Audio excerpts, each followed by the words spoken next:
Hello friends, welcome back. ఎప్పుడు మనం తీపి గుమ్మడికాయ అయితే కర్రీయో పులుసో పెట్టుకుంటాం కదా. ఇలాగ ఒకసారి శనగలతో ట్రై చేయండి, చాలా టేస్టీగా ఉంది. దీన్ని మనం రైస్లో కానీ చపాతీలో కానీ సర్వ్ చేసుకోవచ్చు.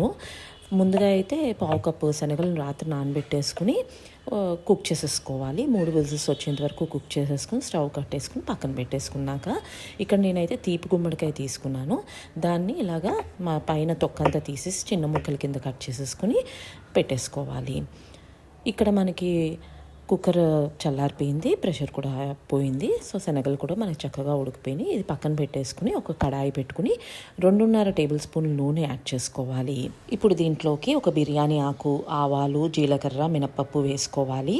ఇక్కడ నేనైతే నువ్వుల నూనె వాడుతున్నాను, కావాల్సి మీరు పల్లి నూనె అన్నా వాడుకోవచ్చు. ఇది కొద్దిగా వేగిపోయాక దీంట్లోకి కట్ చేసుకున్న గుమ్మడికాయ ముక్కలు కూడా వేసుకుని, అలాగే ఉప్పు, కొద్దిగా పసుపు వేసుకుని మూత పెట్టి 10 నిమిషాల పాటు మగ్గనివ్వాలి. 10 నిమిషాలు అయిపోయాక ఒకసారి మూత తీసి మొత్తం ఒకసారి కలిపేసుకోవాలి, లేకపోతే అడుగంటుతుంది. ఇప్పుడు కొద్దిగా వాటర్ కూడా యాడ్ చేసుకుంటున్నాను. ఇక్కడ పావు కప్పు వాటర్ అయితే తీసుకున్నాను.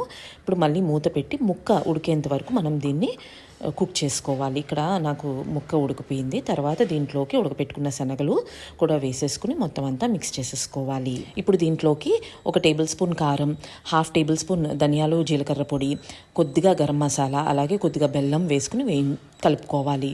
ఇప్పుడు దీంట్లోకి పావు కప్పు కొబ్బరి కూడా వేసుకుని అంతా మిక్స్ చేసేసుకుని 10 నిమిషాల పాటు కుక్ చేసేసుకోవాలి.